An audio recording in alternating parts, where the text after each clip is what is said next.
Demons and demons disturb our dust. Life is boundless and boundless for divine palm. Qiankun. One sword fixes the world. They were born during the turbulent times of the prosperous era. A sword dance is the best in the world. Let the great poet Wang Wei exclaim, I only knew that there were generals in the world.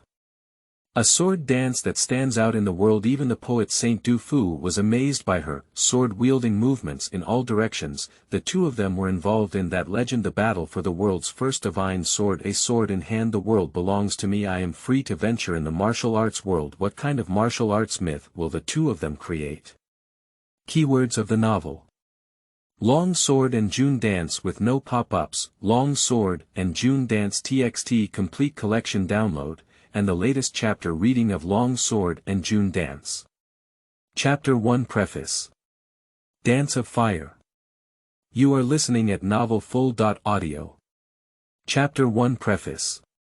Dance of Fire. In the early winter of the 17th year of the Kaiyuan reign of the Tang dynasty, the Linda Hall of the Daming Palace was brightly lit, and ministers from both inside and outside the court, as well as foreign envoys, gathered together to exchange cups and cups, with a mix of bamboo and chips, to celebrate the marriage between General Pei Min of the left, Jin Wuwei of the Tang dynasty, and Princess Guqing of the Khitan Empire. At the banquet, laughter and words were spoken, and everyone's inner thoughts were still unknown, but on the surface, they were all words of joy and encouragement for this marriage. And there is only one person sitting with a different mindset. His tall and upright figure, broad shoulders and chest indicate that he should be a military general. His eyebrows and eyes are like a distant mountain gazing at the moon, and in the tranquility, he appears bold and unrestrained. But he lowered his eyebrows and eyes from beginning to end, as if no joy could infect him. Someone came to toast and congratulate him, and his deputy general Guizi also served him. Suddenly, the lights in the main hall went out for half, and the music of silk and bamboo began. The person finally raised their eyebrows and looked at the platform in front of them, holding their breath. The crowd paused for a moment, toasting and making noise, and stared intently at the long platform in the center of the hall. The sound of silk and bamboo gradually subsided, and the music of drums began to sound. A group of armored soldiers like men rushed into the palace door, some holding fire flags, some holding silver swords, as if they were about to go to battle to kill the enemy. The crowd below was in a moment of confusion when a woman flew in from the palace door. She was dressed in a bright red dance dress, holding a long and short pair of swords, and leaped lightly onto the stage. The woman wielded two swords in her hands, shining in harmony with the flames. The golden light shone on her stunning and unparalleled face, making everyone in the audience seem to forget to breathe. The drum music became more and more rapid. 16 dancers wearing military armor, 8 of whom thrust their swords towards the woman in red. The woman danced her waist, her clothes fluttering in the air, and she had already blocked the attack of the 8 long swords with her double swords. 8 long sword dancers were thrown back to the ground in a circular shape around the sword posture, and the crowd below shouted, "Okay." The sound of picking did not stop, but the 8 of them flipped forward again, together using their long swords to hold the woman at her feet and lift her up high. Just as the audience was worried about her, the woman spun in the air, head down, and crossed the 8 sword encirclement with her double swords. Everyone cheered in unison again. 8 other dancers holding fire flags were waving cheers on the periphery, while the 8 dancers inside were engaged in a fierce battle with women, wielding swords and shadows. For a moment, the woman was like a female general sweeping across thousands of soldiers and horses on the battlefield, not inferior to men in size. After a while, the woman's sword dancing posture was ethereal like a valley, gentle like water, combined with the strength of 16 soldiers and armor dancers, one strong and one soft, combining strength and softness. No matter how the people on stage change, the man's gaze below always follows the woman's circling. The woman's lotus steps are light and graceful, swirling gracefully among 16 dancers. In a flash, the woman suddenly handed her 2 swords to the flag of fire, and in an instant, the 2 swords ignited a raging flame. Waving the flame twin swords, the sound of drums and music became increasingly urgent. The woman's steps gradually accelerated, with a strong momentum and a strong smoke. For a moment, the killing aura overflowed in the vast Linda Hall, and dozens of sword lights danced in the air, like an endless killing field in the vast world of mortals. The figure in red ran all over the place, shining with a brilliant golden light wherever it passed, dazzling the entire audience and leaving them stunned, unable to even blink their eyes. Pei Min looked at the familiar figure in sword dance posture, his fingers slowly clenching under the table, and his knuckles clicking. Just as everyone was watching the woman wielding the flame sword and her spirits were intoxicated, the woman suddenly lifted her chi and exerted her strength, as if about to shoot out her twin swords quickly. The person on the throne raised his eyebrows lightly, and the left and right 1,000 bull guards immediately dodged in front of him to block any attack. In an instant, the woman vigorously threw her 2 swords forward, one on the left and the other on the right, both of which were inserted into the columns behind Pei Min. Suddenly, the sound of drums and music came to a sudden halt, making it unclear whether it was an unexpected change or intentional. The dancers on the stage had already knelt down on the ground, and from the tens of Zhang-wide hall, one could hear a few gasps of breath. Pei Min remained silent like a mountain, his eyes gazing at the woman on stage from afar. The firefly on the sword reflected on the man's face, the flickering flames shining like stars, but in his dark pupils, there was no hope like the abyss and black sea. On the other hand, a beautiful woman dressed in a big red dress next to him couldn't calm down anymore. She angrily patted the table and stood up, saying angrily to the woman on stage, "Gong Sunling, you. Ha ha ha, wonderful. It is truly the pinnacle of excellence." The person in the supreme position spoke out at the appropriate time, stood up and applauded, and the left and right Qianyo guards quietly retreated to both sides. "Your Majesty has all expressed their opinions. The people in the hall are very knowledgeable about current affairs, and they stand up one after another to applaud and applaud." For a moment, the sound was like thunder and lightning, and it was extremely lively. Gong Sunling took a breath and still looked at the person under the table with composure. Only the two of them were immersed in each other's gaze in the room. The woman in red at the next table, Princess Li Tingmu of Khitan Guqing, was still indignant, but due to the face of the Tang Emperor, she reluctantly sat down. When the scene quieted down for a moment, Emperor Li Longji asked, "Gong Sunling, you always surprise me. Last time it was the dance of the water god, and this time what kind of event it is? Just tell me." Gong Sunling closed her eyes, took a deep breath to calm her mind, then opened her eyes and smiled faintly, as if she had already accepted her fate. She turned around and bowed to Li Longji, saying, "Return to the sage, the 9 heavenly chamberlains close the palace, the attire of the world bows to the Mian Gong, the flying and swaying of the sky rises to retrieve the heavenly fire, and the flame sword dances to give to the hero." The dance name of this sword tool is General Pei's Full Hall Style. Li Longji looked at Pei Min in the audience and gave a meaningful smile, saying, "Ha ha ha, you truly are the first person in my pear orchard. The dance of swordsmanship is as exquisite as Pei Aiqing's swordsmanship. Good, good, come here, there are many rewards." "Thank you, Saint." Gong Sunling bowed again, and as for what she had been rewarded, she had no intention of listening. Together with Pei Min, they both recalled the night many years ago, when she was not called Gong Sunling and her surname was Chui. New book and new atmosphere. Let's enter the prosperous era of the Tang dynasty together and experience the wonderful journey of the sword Saint Pei Min and the first swordsman Gong Sunling. Please provide more support. End of this chapter. Chapter 2. Golden Phoenix Jade. You are listening at novelfull.audio. Chapter 2. Golden Phoenix Jade. In the second year of the Xiantian reign of the Tang dynasty, the long night covers the sky, the silver moon is like a painting, and the mid-autumn night is cool. In the Daming Palace, a team of 10,000 cavalry is preparing to depart. They are dressed in black and silver armor, wearing silver helmets, each with a cold and solemn face, not saying a word. General Chen Xuanli of Longwu was riding on a horse, holding a military symbol and issuing a command. Take it down. In the tranquility, the Daming Palace suddenly burst into flames. Li Longfan and Li Longya led about 10,000 cavalry soldiers, dividing their troops into two routes, attacking from the Nine Immortals Gate and the Taihe Gate respectively, and killing the left and right Feathered Forest Army.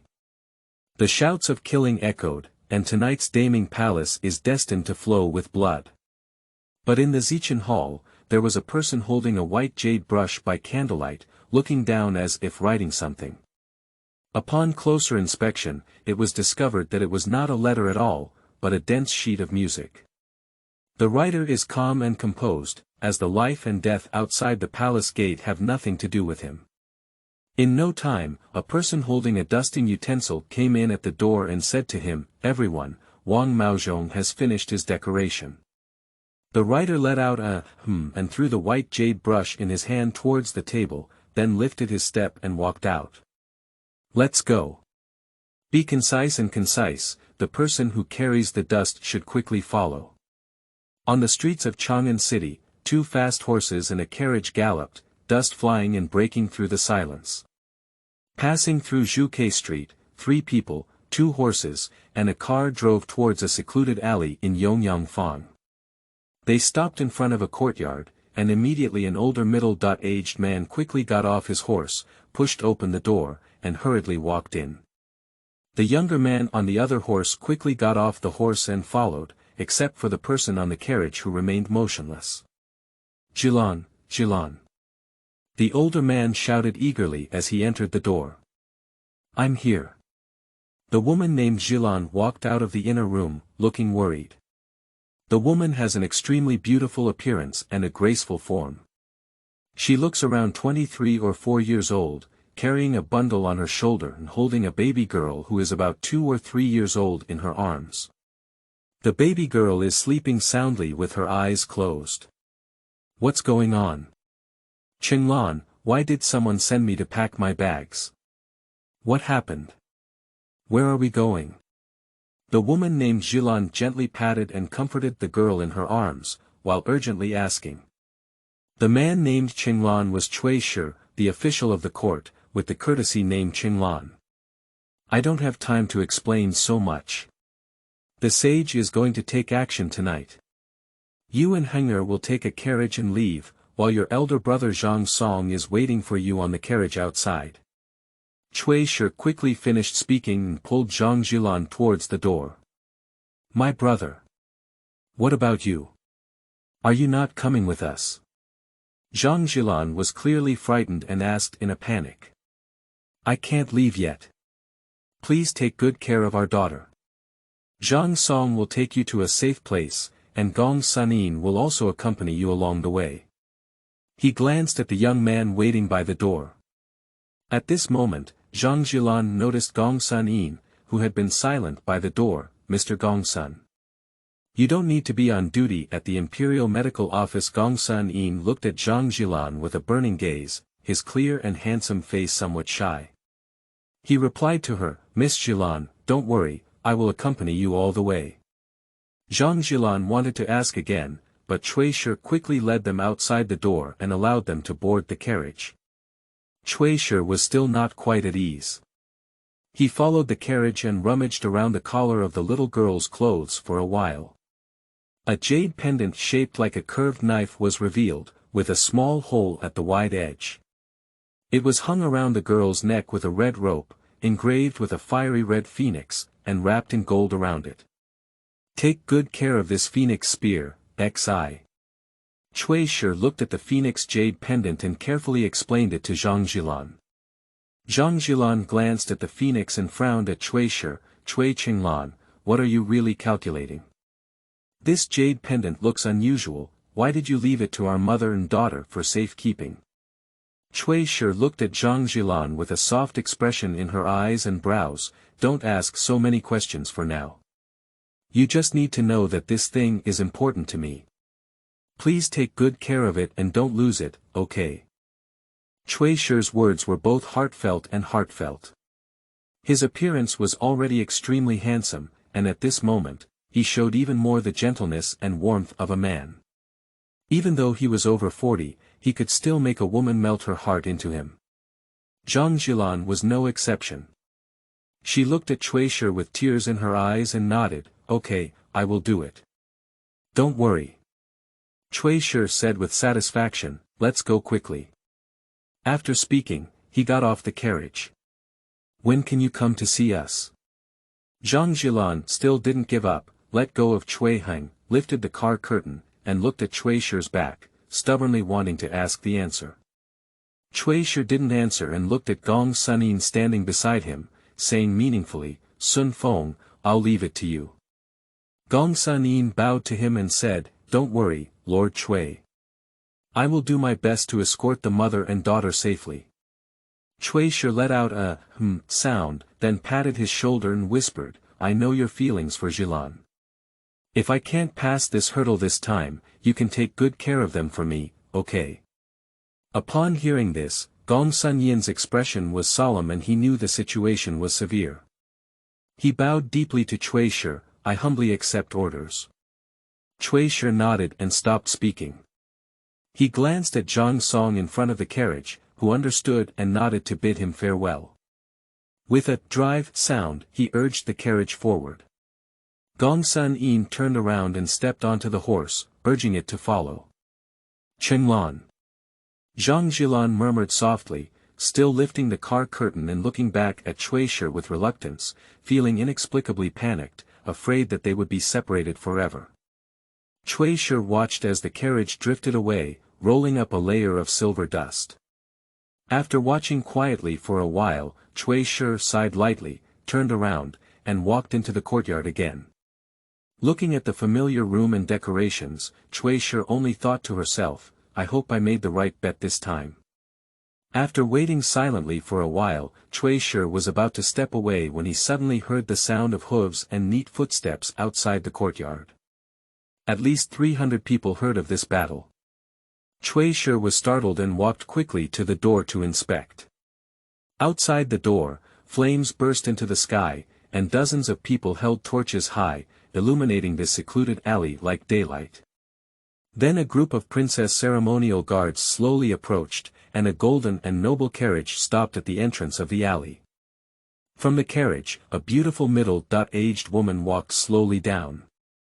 The attire on the woman's body is luxurious and unparalleled, about 50 years old, but well maintained, she still looks beautiful and charming, bright and unappealing. She had a stubborn and proud expression, and was surrounded by dozens of servants as she walked towards the entrance of the courtyard. When Shueisha saw her, she was shocked and hurried to salute, "Royal Highness Princess." "This woman is the powerful Princess Taiping." Princess Taiping only glanced at him and walked past him into the courtyard. Shueisha hurriedly followed in.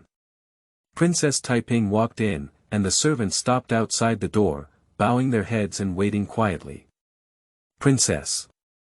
Princess, didn't Wei Chen send a message asking you to stay away for a while and not come back for now? What are you doing?" Shueisha urgently asked behind. Princess Taiping turned to look at Shueisha and interrupted him, "Cui Qinglan, don't think this palace doesn't know what you're up to." After speaking, he looked around the inner room and finally looked back at Shueisha with sharp eyes, "Where is that slut?" Pronounced in the West, is an ancient all with a knot on it. End of this chapter. Chapter 3. Silent 10 Miles. You are listening at novelfull.audio. The source has no content or has errors. Chapter 4. Responding to every request. You are listening at novelfull.audio. Chapter 4. Responding to every request. Gong Sun-yin looked at him with a trembling heart. He was just a small doctor, with little physical strength. Even the small short knife in his hand was given to him by Lord Cui for self-defense, and it was just a good-looking display. "Let's go." Zhang Song endured the pain and shouted at Gong Sun-yin, then attacked again with his sword, intending to drag down the man in black. Wu Chou knew that the person in front of him would fight to the death to protect him, so he skillfully pulled a sword flower in his hand and entangled with Zhang Song again. "Hurry up, let's go." Zhang Song roared at Gong Sun-yin again amidst his busy schedule.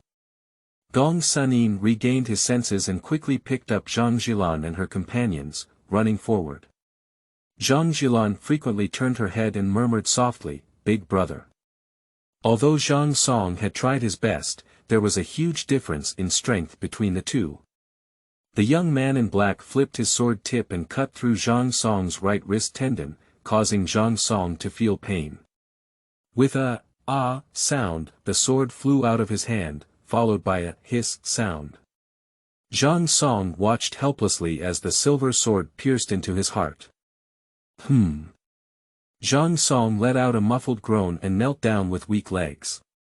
The two people running ahead turned around and said, "Big brother." Zhang Jilan looked at the silver sword in Zhang Song's heart and screamed in shock. She paused under her feet, completely forgetting to run away. With a click sound, Wu Chou drew his sword and blood spurted out, but there was not a drop of blood on his sword. Zhang Song's eyes gradually dissipated, and after a while, he leaned back and remained silent. Big brother, Zhang Jilan looked at Zhang Song lying on the ground, her legs softened and she also knelt down. Cui Heng in her arms cried even more fiercely. In an instant, Wu Chou flew up to the three of them, snatched the little girl from Zhang Jilan's arms, and returned to the place where Zhang Song had just been killed. In just the blink of an eye, when Zhang Jilan regained her senses, her daughter Cui Heng was already in the hands of the man in black, and her sword was pressed against her throat. "Heng'er!" Zhang Jilan screamed at the top of her lungs and ran towards her direction. "Stop!" Wu Chou shouted, "If you don't want her to die, just hand over the golden phoenix and jade foot." Zhang Jilan nodded busily and said, Okay, I'll give it to you. You should let her go quickly." I don't know if he was scared out of his wits, but Cui Heng didn't cry. He just looked at his mother walking towards her with tears in his eyes, sobbing and sobbing. Wu Chou didn't know that her jade feet were on Cui Heng's body. As she watched Zhang Jilan walk towards him, she thought she was going to try some kind of trick to snatch it. She was furious and said, "I want to die." Swinging the sword is about to slay Cui Heng. With a flash of silver light, Zhang Jilan exclaimed in surprise, "Don't do it." Seeing that the sword in Wu Chou's hand was about to cut through Cui Heng's throat, he heard a piercing sound and a small object hit Wu Chou's right elbow. Wu Chou snorted lightly, his entire arm tingling and weak. The silver sword in his hand unexpectedly fell off, and his elbow was scratched, with a few bloodstains oozing out. Before he could recover, there was another shush sound, and another small stone flew over again, hitting the wrist of Cui Heng's left hand that he had grabbed. With a release of her hand, Cui Heng fell down. Zhang Jilan saw her daughter about to kiss the ground. At a critical moment, a small figure flew over and hugged Cui Heng, rolling to the side and stopping safely. Zhang Jilan breathed a sigh of relief and knelt down with her legs weak. Jilan, are you okay?" Gong Sanin, who had also been scared and foolish, now stumbled over and squatted down to support Zhang Jilan. Zhang Jilan looked at the person holding Cui Heng, who seemed to be a boy of 5 or 6 years old. Looking at his small figure, his movements were sharp, and she nodded to him to thank him. "Thank you very much, little brother." The little boy picked up Cui Heng and walked towards them, handing him back to Zhang Jilan to hold. "Madam, you don't need to be polite," he said. Cui Heng, with tearful big eyes, fixed his gaze on the little boy, as if he still wanted the brother to hold him, unwilling to leave, and once again reached out his little hand to the little boy. The little boy gave a faint smile and touched Cui Heng's head, comforting him, "Be good, don't be afraid, it's okay."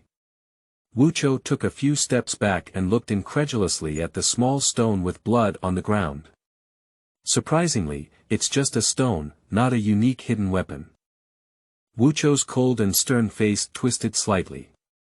He had always boasted about his high martial arts skills, and in this Chang'an city and even the entire Tang dynasty, few people were his opponents. But tonight, he fell on a small stone. He lifted his head and looked around. The moon is dark and the wind is high, but it is not a night of murder. There are already enough people going to die tonight, can we add more killing to it in the evening breeze? A powerful and solid voice echoed on the open road. In the outskirts of this city, there are either trees or the earth god temple. A few people looked up and saw a person standing on the roof of a dilapidated temple. Under the moonlight, watching his white clothes fluttering and white beard growing, he turned out to be an old man. The old man drifted down to the ground and slowly approached them, only then did they see clearly. The old man was very old, but his eyes were bright, his steps were steady, and he was carrying a sword on his back. The old man said to the little boy, "Minner, keep an eye on them." "Yes, master." The little boy really pulled out a short sword from his arms and stood in front of the three of them, as if he wanted to protect them.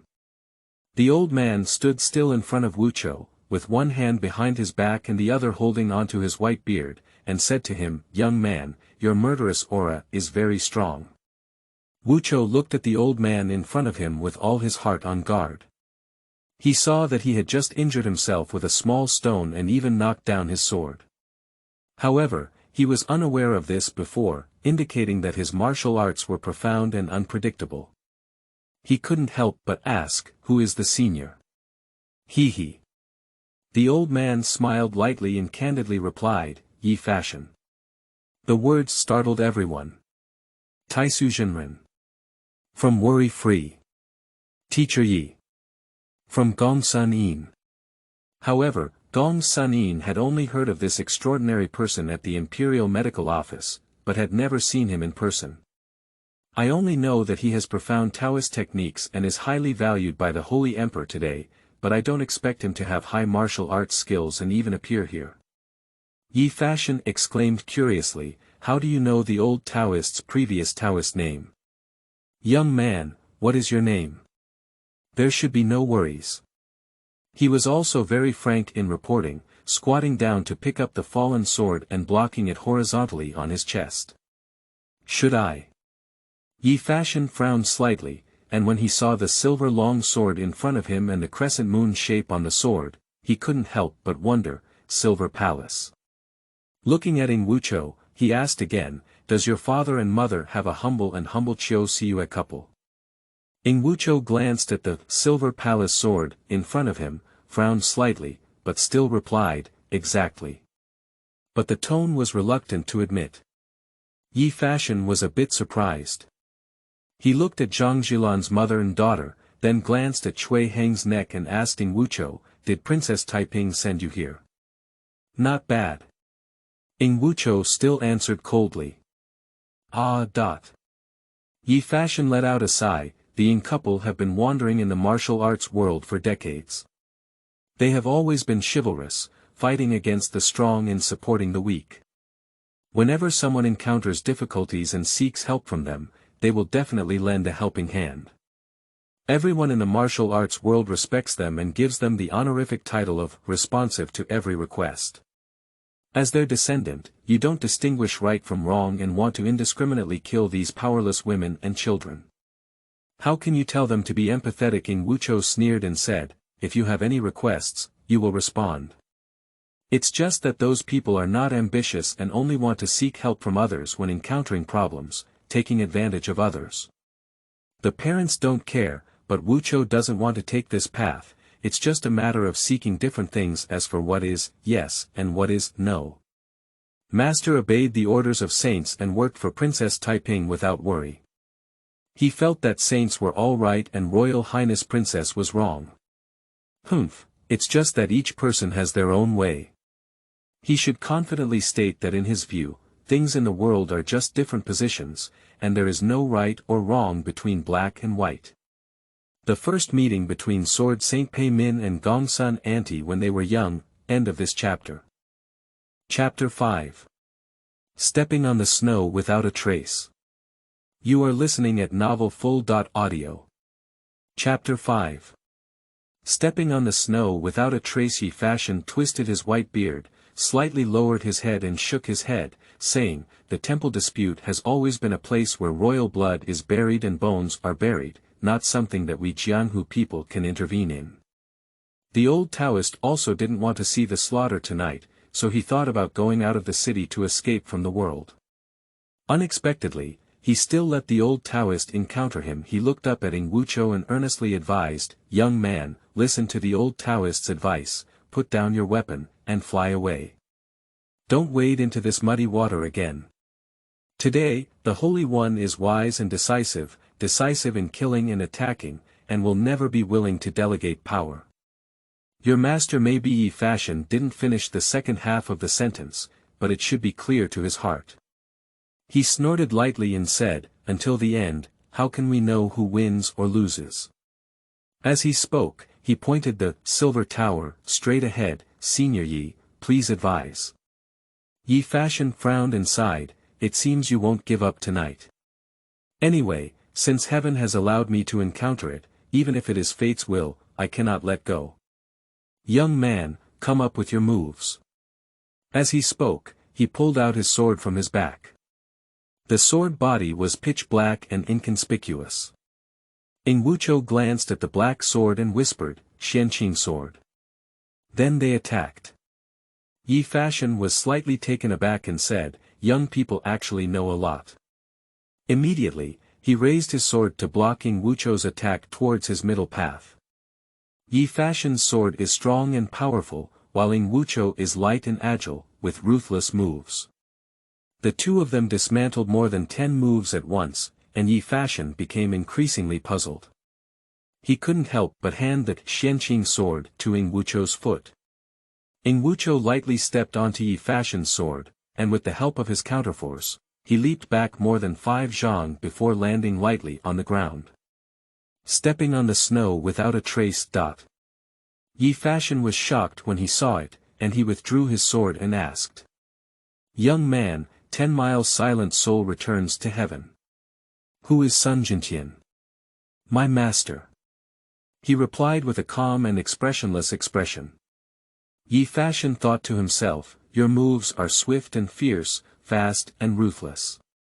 Is it the 49 soul chasing sword technique?" Ing Wucho nodded and said, "Not bad." Yi Fashion pinched his long beard and said, "I was still thinking about how this grandson has been silent and disappeared for so many years. It turns out he has taken his disciple." Then he asked again, "Where is the immortal now?" Ing Wucho was quite displeased to hear him call his most respected master this way, and only said lightly, "Master, he passed away a year ago." Yi Fashion was quite surprised and sighed, "Alas. I have been fighting with the old Taoist for decades, but I never expected to see him again for the last time." "It's a pity," Ing Wucho said, "not bad. Master often mentioned to me about your deeds, Senior Yi, before his death. He also said that the biggest regret of his life was not being able to compete with you again and defeat you." Yi Fashion chuckled lightly and said, "That old man won't die, never mind, the person is also dead. That Sun Lauer has been cold-blooded and aloof all his life, with lofty eyes. I'm willing to accept you as an apprentice. I believe you must have exceptional talent, so I'm willing to let Sun Lauer give you everything." "I dare not, Master really only has a junior disciple," said Wucho calmly. Over the years, in addition to teaching the younger generation martial arts skills, he also recounted the process of multiple battles with Yi Senior. He said that the seniors Hunyuan Ju had a pure internal power of yang, and with the addition of a Qiankun sword, he restrained his soft internal power in the soul-chasing sword without any resistance. Yi Fashion snorted lightly and said, "No wonder you are so clear about the affairs of the old Taoist. Originally, Sun Lauer took you as his disciple to find a successor to defeat the Taoist priest." After a moment's pause, he asked again, "However, young man, do you know who Zunsher is?" "I naturally know that there should be no worries." Yi Fashion also sighed, "Although the Khitans and the Tang dynasty are now in harmony, what thoughts does Sun Lauer have?" The old Taoist is clear. With a sharp gaze, he looked at Ing Wucho and said, "It's understandable for you to aspire to become a disciple and improve your martial arts skills. However, Sun Lauer is a noble of the Khitan Empire and has always wanted to infiltrate the martial arts world of the Central Plains. As a citizen of the Tang dynasty, how can you aspire to become a disciple of him?"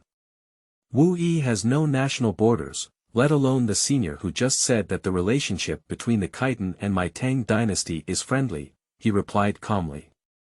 My Tang dynasty has always had a broad mind, accommodating all rivers. This matter in the martial arts world, nature is inhabited by those who are capable. Yi Fashion sighed again and said, it seems that tonight will not be peaceful. Speaking, he spread his posture and waited for a worry-free attack. Should have no worries and never give in, he stepped on his superior lightness skills and advanced the silver palace sword to attack Yi Fashion. The little boy was stunned by their extraordinary swordsmanship, and he was fascinated by them. The little girl Cui Heng was also dazed and lost in tears for a moment. After a while, the sound of the two swords striking each other was still incessant. Ing Wucho's sword was like a spirit snake, with flying footsteps, constantly moving around Yi Fashion. However, Yi Fashion remained firm and steady, holding his sword to block all the attacks. In this way, the two of them stood tall and down. After dismantling dozens of moves, Yi Fashion suddenly let out a low cry, using the Hunyuan Ju to stimulate his right hand. His sword tip swung open at the silver K and stabbed directly at the Higu acupoint on Ing Wucho's right hand, along the meridian of his hand, making a big incision along the way until it reached the Tsuchi acupoint. Ing Wucho let out a painful groan, frowned, and the silver palace sword in his hand fell to the ground with a clang once again. The silver light flickered like fireflies under the moonlight. Ing Wucho used his left hand to support his right arm. This time, it was a real case of flesh and blood bleeding. He injured the meridians on his hand, and the pain penetrated his heart.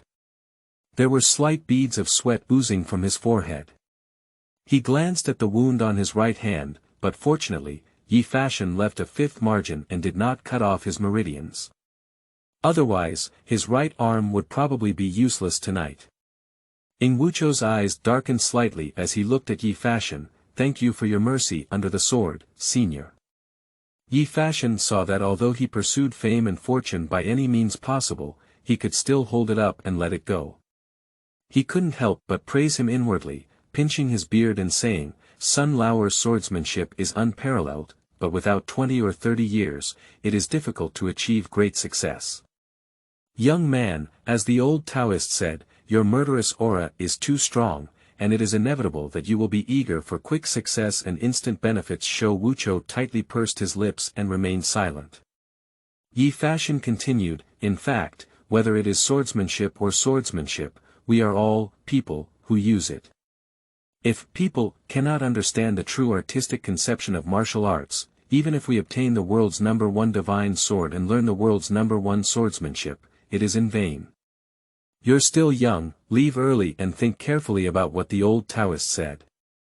Ing Wucho bent down to pick up the silver gate, inserted his sword into its sheath, and bowed to Yi Fashion, saying goodbye to Yi Senior. One day in the future, the younger generation will surely be able to achieve this world's best swordsmanship. After finishing speaking, he turned around and walked away with a clear and seamless step on the snow. Yi Fashion looked at his distant figure and shook his head, sighing loudly, sigh. Young man, you didn't understand the old Taoist's meaning at all. What a pity for such a martial arts genius. Gong Sun Yin and Zhang Jilan on the side breathed a sigh of relief as they saw Ing Wucho leaving injured. Looking at Yi Fashion approaching, he quickly knelt down to thank him. Thank you, Teacher Yi, for your life-saving kindness. Thank you for your help, expert.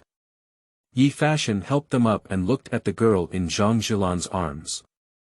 The girl was beautiful and charming, with lips like peach blossoms, and a pair of agile big eyes with tears in them, staring blankly at him. Yi Fashion smiled at the corner of his lips and reached out to touch the red tie on the girl's neck, pulling out the golden phoenix jade spear.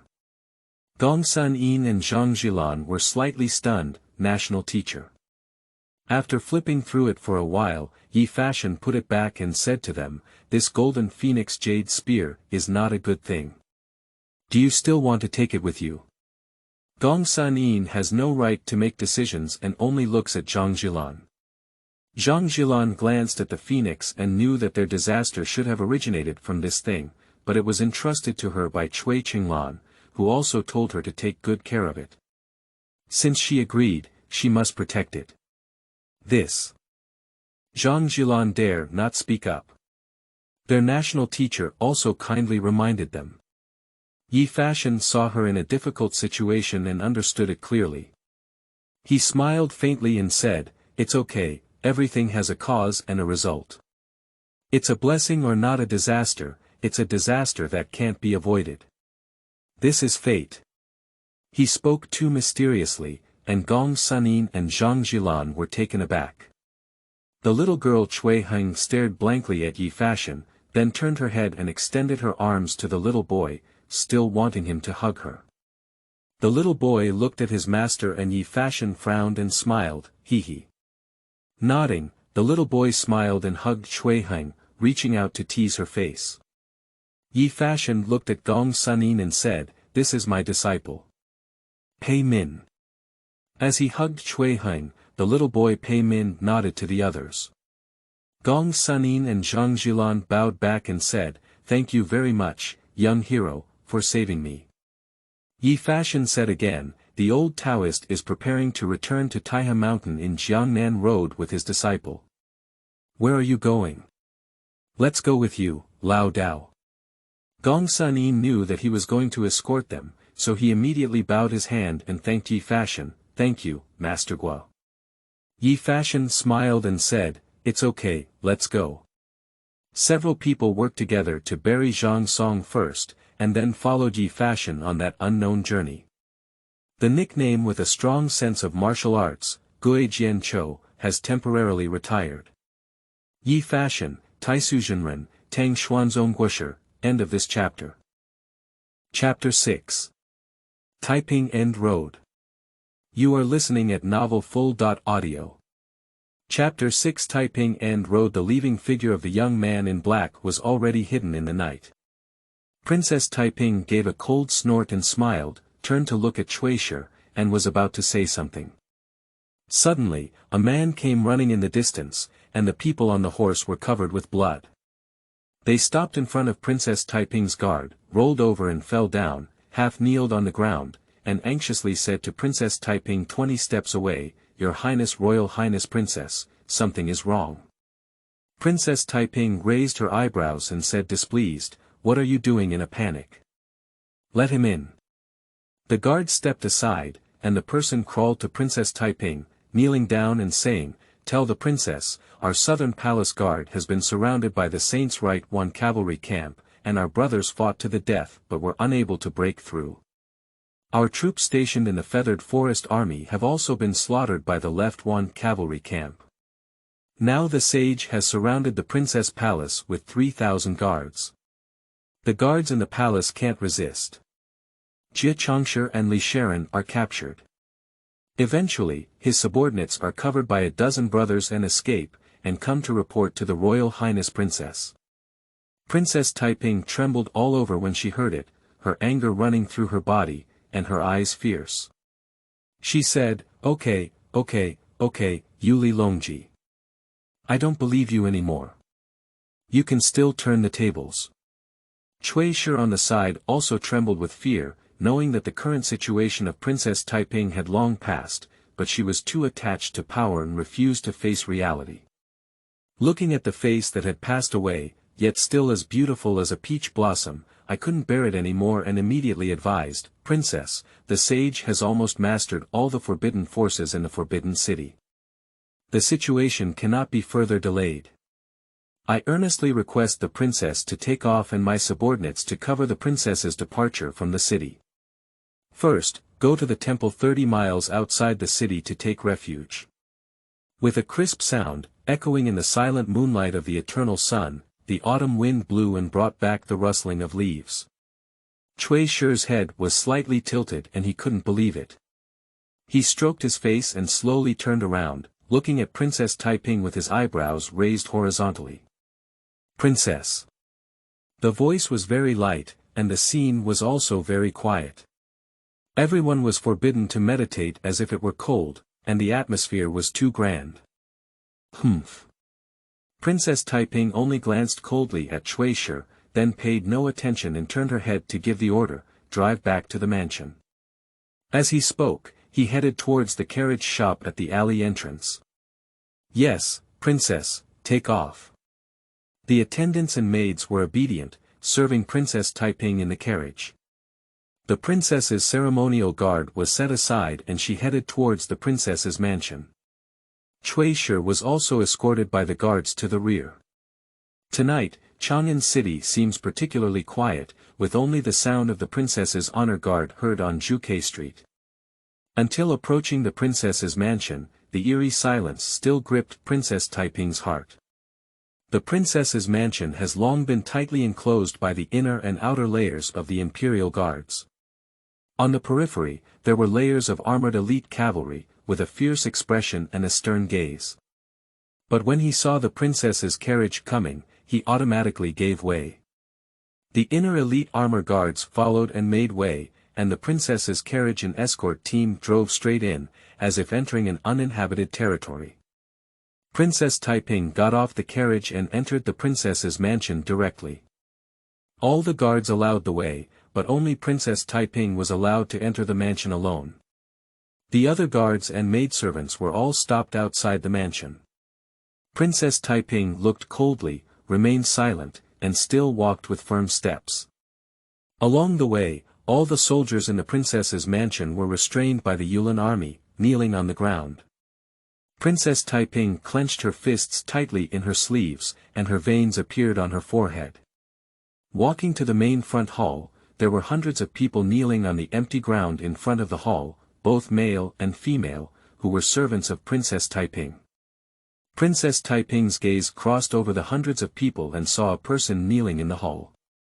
It was one of her male favorites, the left deputy of the minister.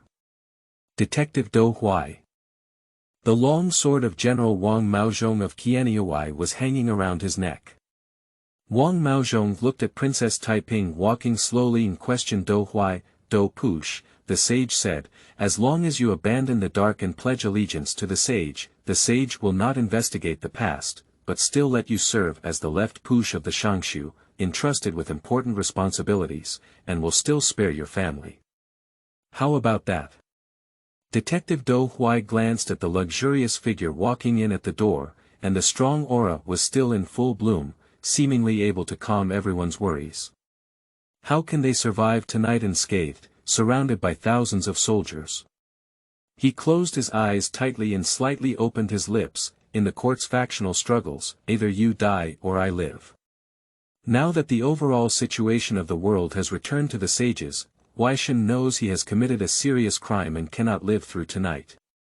I only hope that the Holy Emperor and the King will spare Huaishan's family from being young. Under the 9 springs of Huaishan, he will also bless our Tang dynasty and bless the sages for thousands of years. Hua Luo suddenly grasped Wang Maozhong's hand and forcefully cut his long knife towards his neck. You! Wang Maozhong was momentarily unresponsive, and his long knife had already cut off Do Huaishan's carotid artery. Blood sprayed out and sprayed onto Wang Maozhong's head and face, with dozens of drops of blood falling on Princess Taiping's skirt. A tear slowly fell to the ground with Do Huaishan, and there was no more sound. Wang Maozhong wiped his head and face with his sleeve, glanced at his long knife, snorted, and wiped the blood off Detective Do Huai's clothes. Princess Taiping lowered her head to look at the hem of her skirt, then turned to Wang Maozhong and sarcastically said, "Congratulations to General Wang. You, a high-pitched beauty, first helped Li Longji eliminate the followers of Empress Wei, and now you have come to kill the people in this palace. It seems that being Li Longji's henchman is indeed a wise move." Wang Maozhong's face turned angry and said, "Please be careful, Royal Highness Princess." Princess Taiping was even angrier. "Pooh! Are you even a lackey worthy of teaching this palace a lesson? Where is Li Longji? Tell him to get out of here." Wang Maozhong's killing intent flashed like sparks in his eyes, and his long sword was about to be raised when he heard a loud laugh outside the hall. "Ha ha ha, auntie, who is so ungrateful that dares to make you angry?" As laughter spread, Princess Taiping turned and looked around. A man wearing a 5-clawed golden dragon robe slowly walked into the hall. He looked at about 20.8 or 9, with sword eyebrows and starry eyes, a slender figure, and a smile like a bright moon in his arms. It was Li Longji, the current emperor. A group of 1,000 bull guards followed behind, and beside him was a Buddhist monk holding a brush, who was Gao Lisher. Wang Maozhong sheathed his sword and bowed to Li Longji. Li Longji stood in front of Princess Taiping and nodded in greeting. "Auntie," he said. Princess Taiping looked at him coldly and said, "Li Longji, do you still know that this palace is your aunt?" Li Longji still smiled calmly and said, "Of course I know, so I will personally come tonight to see off my aunt." Princess Taiping was shocked at the words and glared angrily at Li Longji, saying, "What are you saying? Li Longji, what do you mean by this?" Li Longji continued, "What I mean is to rectify the chaos and restore the orthodoxy of the world." Chaos.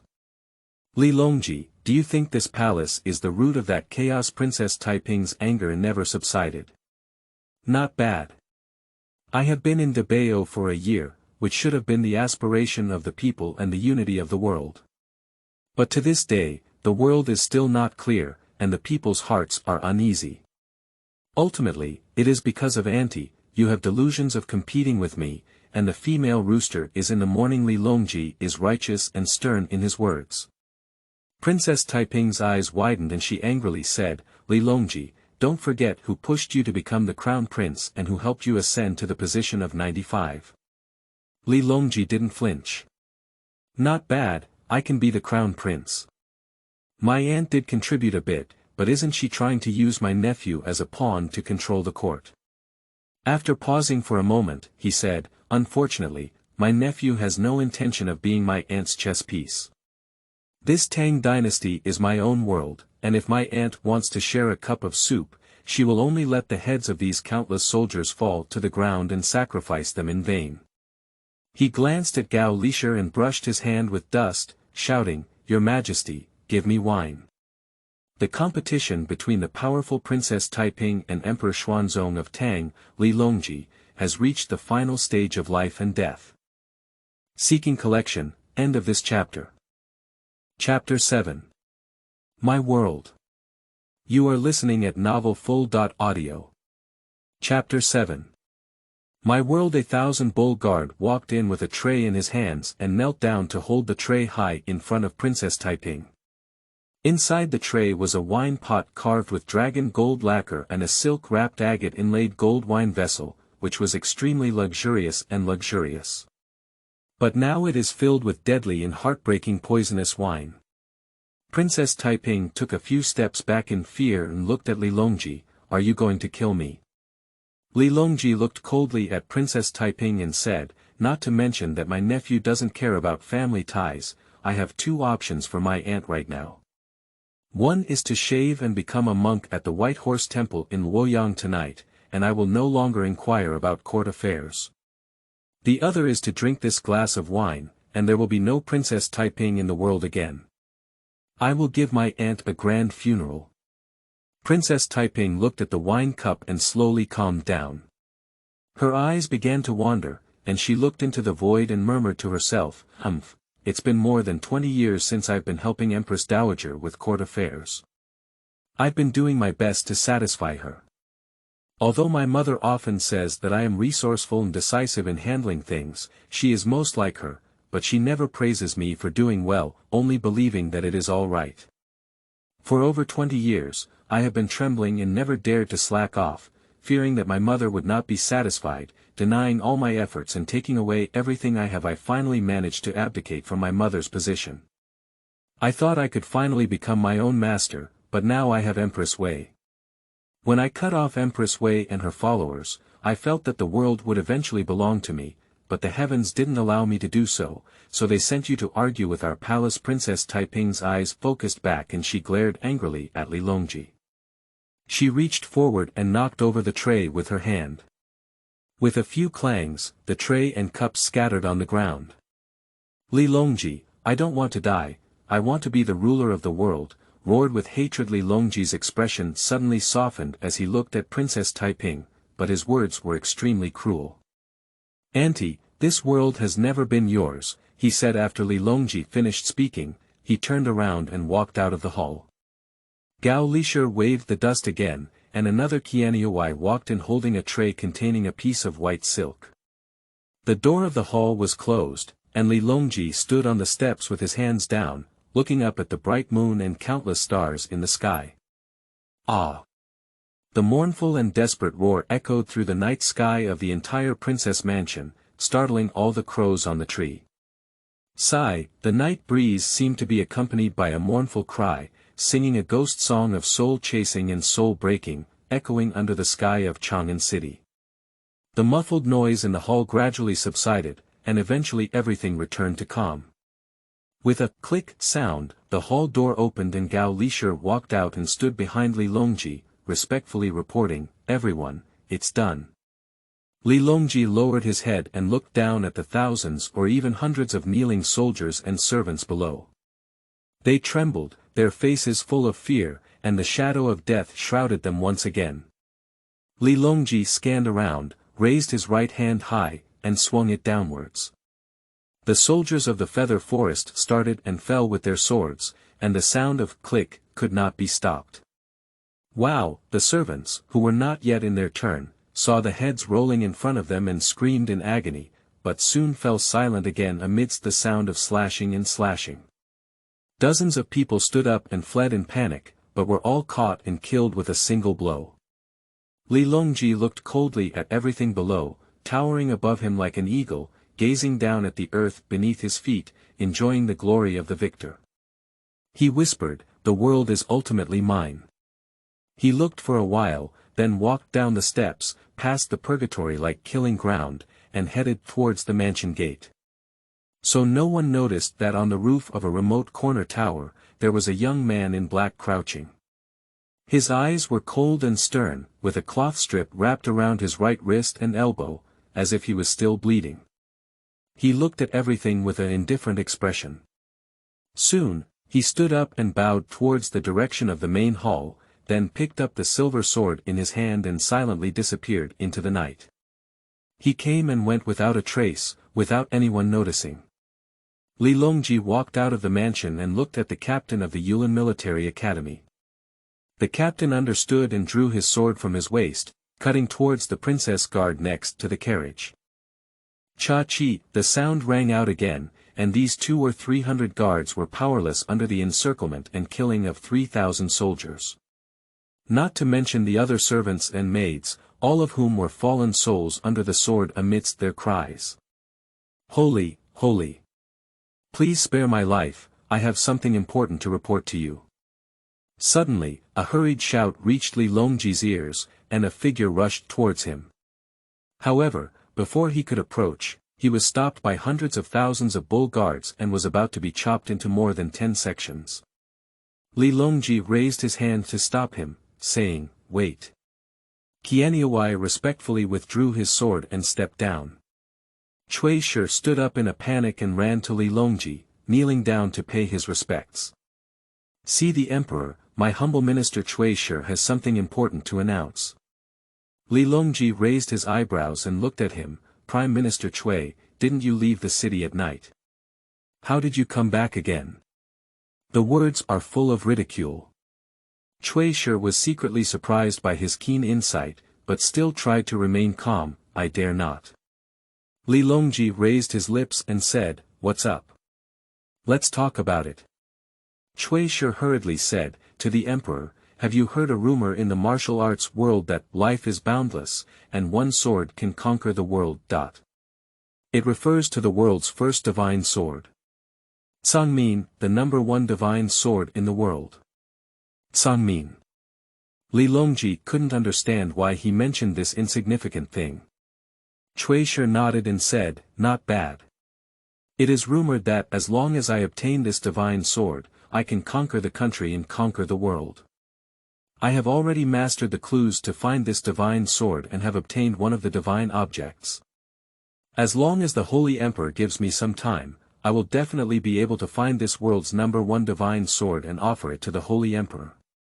Li Longji remained silent for a moment, and the cold sweat behind Cui Shi soaked his clothes. Ha ha ha. Li Longji suddenly burst out laughing, with a wicked and wild smile. Cui Shi was even more frightened by the laughter, unable to grasp the thoughts of the person in front of him. Li Longji finally stopped laughing and said to Cui Shi, "Prime Minister Cui, why are you still a scholar? How could you believe such absurd rumors in the martial arts world? And how could your aunt be fooled around by you?" He leaned slightly closer to Cui Shi and confidently said, "Why does my world need a sword to stabilize?" Standing up straight behind him, he boldly said, "I am the one who is destined to return. If I can turn my hand over, it will bring clouds and rain, and protect the Tang dynasty for generations to come." Cui Shi's face turned pale upon hearing this, unable to imagine that his carefully planned plan for a year was just a ridiculous joke in the eyes of others. Ha ha ha. Li Longji stopped paying attention to him and walked towards his 6 dragon chariots with a burst of laughter. Holy Lord, I really know where one of the divine objects is. Holy Lord, please spare your life. Cui Shi still didn't give up and wanted to catch up and continue persuading. Gao Lishi listened impatiently and waved the dust in his hand. The captain of the Yulin Military Academy swung his sword and chopped it off. With a hiss sound, blood spurted out, and Cui Shi slowly fell, his eyes still wide open. Everything returned to tranquility. On the first day of the 8th month in the 2nd year of the Xiantian era, the powerful Princess Taiping was executed, and thousands of people in Chang'an fell to the ground. Blood flowed into a river, and the mournful cries spread to every corner. From then on, another prosperous era of the Tang dynasty began. The whereabouts of Princess Taiping's Jin Fengyu are unknown from then on.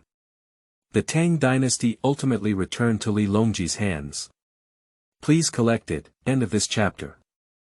Chapter 8. Taihe Sword Sect. You are listening at novelfull.audio. Chapter 8 Taihe Sword Sect. 16 years later, Taihe Town, Quozhou, Jiangnan Road. In mid-spring of February, the scenery is lush and tender, with pink cherry blossoms and peach blossoms mixed in. The mountains and forests are full of vitality. At the top of the mountain, there is a vast flat area called Hunyuan Peak. On the edge of the flat ground, there is a flat boulder that is 3 zhang high and 5 zhang wide. Beside the boulder, there is an octagonal pavilion called Xia Qiao Pavilion, which is said to have been built in memory of the Southern Dynasty poet Xia Lingyun. Several cranes are resting by the cliff in the distance, basking in the leisurely afternoon sunshine. The renowned Taihe Sword Sect in the martial arts world is located on this lush and beautiful Taihe mountain. At this moment, next to Xia Qiaoting, there stood an elderly man with white hair and white beard. The old man twisted his white beard in one hand and carried it behind his back in the other. He also held a letter in his hand, which was sealed with fire paint, indicating that it was extremely confidential. He looked at the green shade at the foot of the mountain while pondering. The afternoon sun shone on his plump face, appearing red and energetic, not at all like an elderly person. The old man is the protector of the country, Yi Fashion. At this moment, there is a young man in a blue robe on the right rear, carrying a sword on his back and a tray in his hand, walking towards Yi Fashion. The young man was tall and thin, looking around 20 years old. His eyebrows were full of vitality and handsome, and his eyes were straightforward, bright and clear like a clear spring in a mountain stream. His nose bridge was towering, and he was full of heroic spirit. He looked at him with a radiant expression.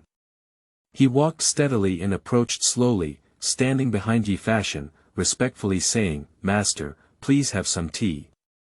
Yi Fashion let out a and replied, "Put it on the table, Shao 16. The young man who was called Little 16 placed the tea tray on the stone table in the pavilion and said with a bitter smile, "Master, I'm already quite old." Yi Fashion turned around and chuckled, "I'm already 100 years old, isn't your age in your 20s too young for me?" Shao 16 couldn't refute it, so he said, Master is healthy and has a lifespan of 200 years. He is only 100 years old now, so he is still quite young. Ha ha ha. Yi Fashion said happily, Xiao 16 is not usually smooth-tongued. It seems that he has been led astray by your third senior brother again. Xiao 16 hurriedly said, I understand my mistake. Yi Fashion said, He, it doesn't matter. People should learn to be smooth, so that they won't suffer losses when wandering in the martial arts world in the future. Wandering the rivers and lakes. Little 16 questions. Yi Fashion didn't answer and walked towards the pavilion to sit down. He poured tea and drank it before asking, Wen Zhao, have you been following me as a teacher for 16 or 7 years? Wen Zhao replied, Yes, it has been exactly 17 years this year. Yi Fashion said, How fast? Time flies in the blink of an eye. Speaking, he picked up the teacup and took a sip. Ask, are you going back to visit your mother's house during the New Year holiday? Is Mrs. Pei okay? Pei Wenjiao smiled and said, Master Lao is worried, my mother is doing well. Yi Fashion nodded and said, That's good. 17 years ago, there was a sudden incident in your family, and your grandfather resolutely entrusted you and Mrs. Pei to me. As a teacher, I finally lived up to Pei Yun's trust. After a pause, he said, Unfortunately, being a teacher is useless. I can't save your grandfather and father. Pei Wenjiao shook his head and said, Back in the day, the court was chaotic. Today, the Holy Emperor and Princess Taiping are engaged in open and secret struggles. Many civil and military officials in the court have died under their party struggles. Master really doesn't have to take responsibility. Yi Fashion chuckled and said, You have a deep understanding of righteousness. As a teacher, you did not choose the wrong person. Select. Pei Wenjiao looked at Yi Fashion puzzled. Yi Fashion put down his teacup and twisted his white beard, saying, I have a task assigned to you now, are you willing? Pei Wenjiao lowered his head and said, Of course, I am willing to serve my master. Yi Fashion let out a and looked at the sealed fire paint secret letter, slowly saying, Do you still remember Master telling you about the legend of the divine sword, Sangmin? Pei Wenjiao replied, Life is boundless, and one sword can conquer the world. It is said that one who obtains it can obtain the divine sword of the world, Sangmin. Yi Fashion nodded and said, Not bad, but there are still 2 more lines before and after, demons have ravaged our dust, and the world is boundless. The 4 divine palms of heaven and earth, with one sword, conquer the world. The setting sun shone into the pavilion, and the man in blue hung his hand and listened quietly. The old man with white hair picked up a teacup and slowly recounted, It is said that during the Southern Dynasty, Bodhisattva from India came to Daliang to discuss scriptures and Buddhism with Emperor Wu of Liang at that time, Xiao Yan.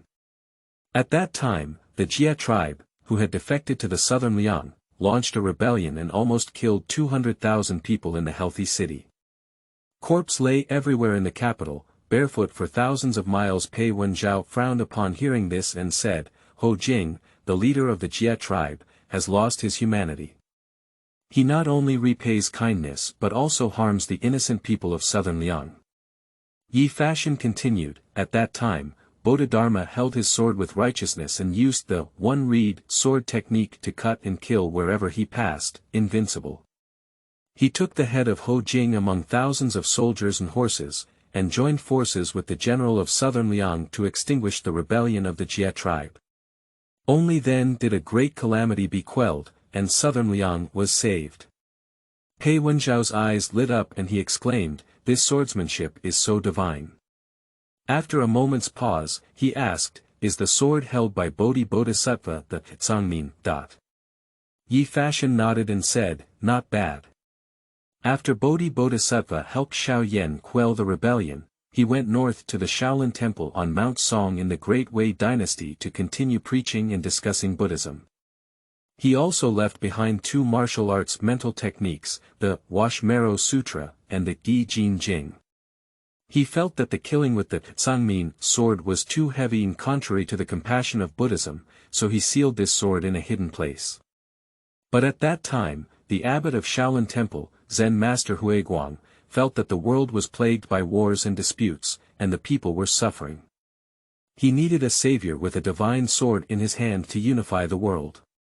He drew a map of the place where Tsangmin was sealed and hid it in 4 divine objects, each of which was kept by the 4 guardians. When a hero of the world emerged, he could wield the divine sword, Tsangmin, and conquer the world with one sword. Pei Wenjiao suddenly said, "I see.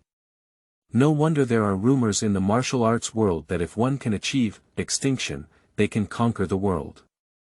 Even though this divine sword is not as mysterious as the legend suggests, it is probably a sharp and unparalleled artifact. I really want to see it." Yi Fashion chuckled and said, "Swords are nothing but dead objects. Those who can wield swordsmanship are always us people. If the talent and virtue of wielding swords cannot convince the people of the world, even if the divine sword is in hand, it is just a sharp weapon and cannot be said to dominate the world." After a moment's pause, he said, "But this time as a teacher, I want you to search for this world's #1 divine sword." Before Pei Wenjiao could be surprised, Yi Fashion said again, "The sage has sent a secret order to help me find the Tsangmin sword and return it to the court. As a teacher of advanced age, I have more solid skills but less strength. The sage strictly orders that this matter is confidential and should not disturb the court. It is not allowed for the court to launch a search in its name. After much contemplation as a teacher, you are the only one left. You have a pure mind, act openly and honestly, and will not delude yourself into unifying the world." Pei Wenjiao quickly bowed and said, "I will do my best. I just have some doubts." He hesitated to speak. Yi Fashion said, "Ask, don't worry." Pei Wenjiao respectfully asked, "Today, the sage is already the ruler of the world. Why do you still need to obtain this divine sword?" Yi Fashion said, Time has changed and things have changed.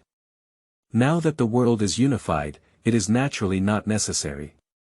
There are always many ignorant people in the world who would rather listen to unrealistic rumors than live a peaceful and prosperous life. If someone wants to use the divine sword and rumors to commit such a heinous act, the sage will not stand idly by. Pei Wenjiao clearly said, "I understand that only by handing over the divine sword to the hands of the sage can we cut off the ambitions of these people and continue the peaceful and prosperous era of our Tang dynasty."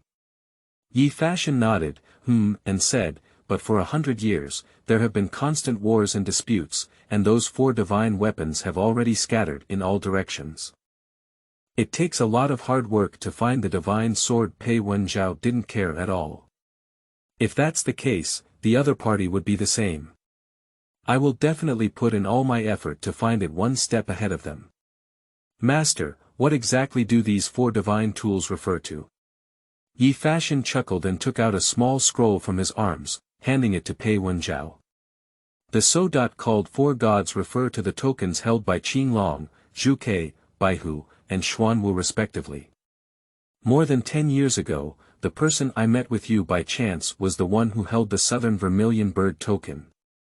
The golden phoenix jade flower. And the other 3 items, according to the clues found by the court spies, have all been written on this scroll. You must carefully pack them away." Pei Wenjiao respectfully took on, "Yes, thank you, master.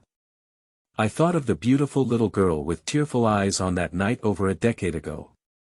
Yi Fashion looked down at the foot of the mountain from afar and said softly, "I have been founding this Taihe sword sect for decades, and there are many disciples in my sect. However, during my time as a teacher, I have been focusing on Taoist scriptures and practicing alchemy and talismans, only focusing on the thousands of people in the Taoist sect. I have neglected the hundreds of disciples of your sword sect." Pei Wenjiao hurriedly said, "Where did Master say that?" "Master has always been very dedicated to teaching the disciples, but the disciples are just stunned." Shao 16, you have a strong foundation and a great talent for swordsmanship. Among the disciples of the sword sect, you should have the highest intelligence and the most authentic swordsmanship passed down by your master. Pei Wenjiao was about to bow his head and say a few words, but he saw Yi Fashion pick up the Qianqing sword on the stone table, leaping up and stabbing at him directly. Xiao 16 Seeks Collection, end of this chapter. Chapter 9. 3 Ultimate Moves. You are listening at novelfull.audio. Chapter 9 3 Ultimate Moves. This unexpected change shocked Pei Wenjiao greatly, and his body quickly leaped backwards, narrowly avoiding a sword that stabbed at his own door. Then a few somersaults followed, escaping a long distance and finally standing firm. Looking up at Yi Fashion, Master. Yi Fashion paused his figure and only smiled slightly, saying, "Look carefully." Then he thrust his sword towards Pei Wenjiao's lower abdomen. Pei Wenjiao dodged left and right, surveying and avoiding the blades several times. Yi Fashion's swordsmanship was fierce, with one sword approaching faster than the other. Pei Wenjiao was left and right in a state of embarrassment, and in the end, he couldn't be forced to pull out his iron sword from behind. With a dang sound, he blocked the sword that his master had stabbed at his left knee. Yi Fashion paused for a moment and said, "This is purple extreme sending immortal." Then, with a swish, he swung away Pei Wenjiao's iron sword and charged straight towards his Tanzhong acupoint. Pei Wenjiao blocked the sharp sword move while suddenly realizing that his master was teaching him a new move. At the moment, I was calm and focused, silently reciting the Hunyuan technique in my heart. The sword flowers in my hand were flying non-stop, and I was completely absorbed in watching my master's every move. Yi Fashion's eyes flickered with precision, and he concentrated his energy and suddenly changed his moves. He held the Qianqing sword forward in his hand, and with a long hiss sound, he split the iron sword in Pei Wenjiao's hand from the tip of the sword, all the way to the hilt. Pei Wenjiao was horrified and couldn't help but stare at the iron sword in his hand, which was split in half. Yi Fashion paused for a moment and said, "Guan dou xuanlong." Pei Wenjiao was still pondering the shocking blow just now, when Yi Fashion swung his sword and knocked down the remaining sword in his hand.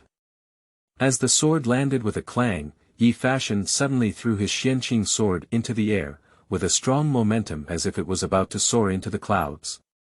Pei Wenjiao couldn't help but look up and follow. Before I could follow the profile of the dark green sword, I suddenly caught sight of the master's two palms attacking my chest from the corner of my eye. Pei Wenjiao quickly followed them to fight back. The palm was strong and full of Hunyuan Ju's internal power.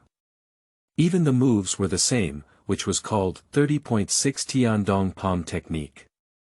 After all, Pei Wenjiao was still young and lacked the unfathomable internal strength of Yi Fashion for decades.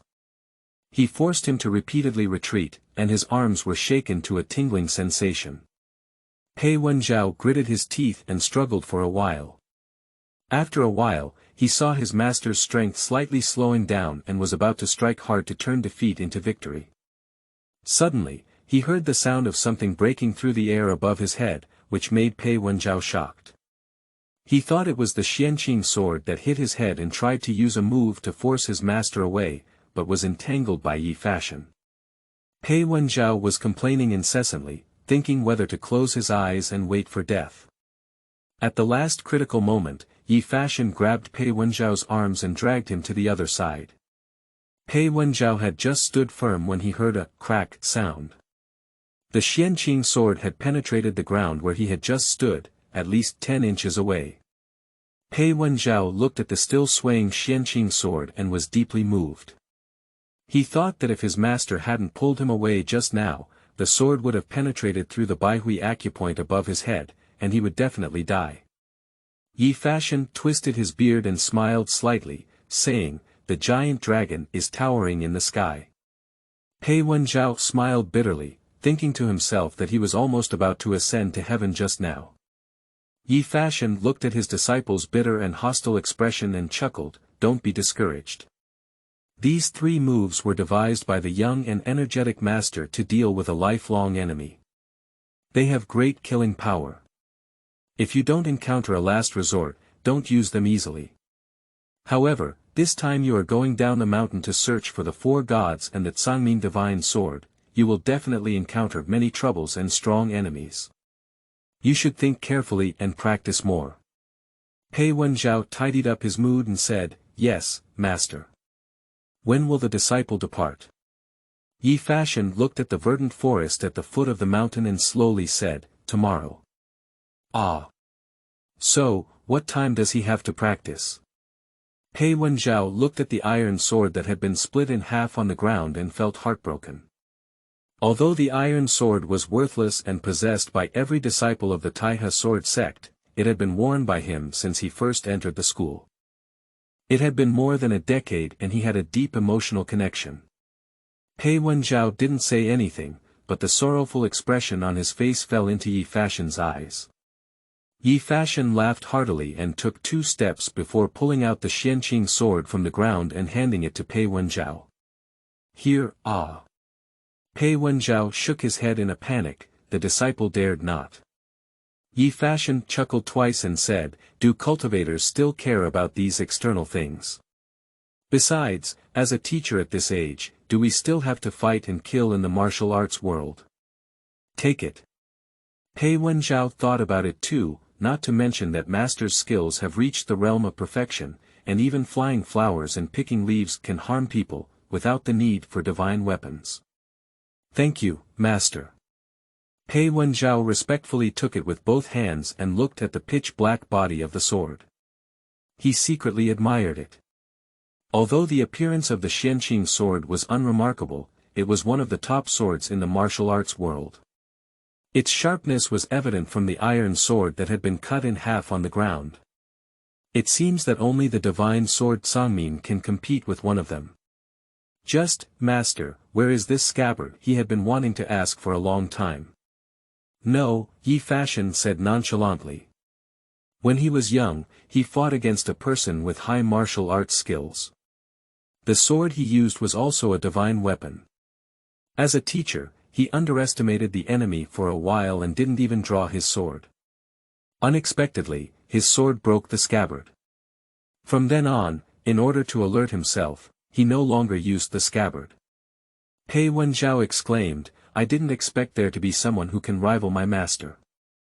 I really want to see them. I can't see him anymore, he's already dead." Pei Wenjiao thought to himself, indeed, not everyone lives endlessly like a master. He, you've really been led astray by your third senior brother.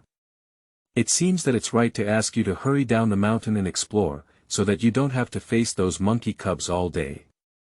After a moment's pause, he looked at Pei Wenjiao's green face and said earnestly, "Wenjiao, when you find the divine sword and offer it to the sage, you can stay in court." Pei Wenjiao was originally looking at the Qianqing sword, but upon hearing this, he suddenly lifted his head and looked straight at Yi Fashion master. Yi Fashion smiled slightly and said, "You were originally a loyal and virtuous empress. However, when the court was chaotic and Princess Taiping was too powerful, I could only temporarily keep you by my side as a teacher. Later on, as you grew older and became a teacher, I was afraid that you would be too upright, not suitable for the intrigues and struggles of the court. Looking back now, as a teacher, it is impossible for you to spend your entire life under my wings. The eagle must soar in the sky in order to fly higher." Pei Wenjiao's eyes were sparkling, and he knew he couldn't hide on Mount Taihe for his whole life. Yi Fashion continued, "You must always seek forgiveness from the sage for the injustice between your grandfather and father." Pei Wenjiao nodded with tears in his eyes. When his grandfather and father were wrongly accused of colluding with the enemy and treason, their family almost had to be executed. Fortunately, his master was able to protect him and his mother, but his grandfather and father were not spared. Back then, he was only 4 or 5 years old and couldn't do anything. Now that he has grown up, he can seek justice for the Pei family, grandfather, and father. Looking at the letter sealed with fire paint, the scroll, and the Qianqing sword in his hand, he finally understood his master's good intentions. He knelt down with a thud and tapped Yi Fashion 3 times, saying, "Thank you, master." "Everything still depends on your own destiny," Yi Fashion said with a loving smile as he lifted him up. He lightly patted Pei Wenjiao's shoulder and said, "It's getting late, hurry back and prepare. Yes, I'm leaving. Yi Fashion turned around and continued to look at the curved river below the mountain. 3 moves refer to idioms, Seek collection, end of this chapter. Chapter 10. Farewell Gift. You are listening at novelfull.audio. The source has no content or has errors.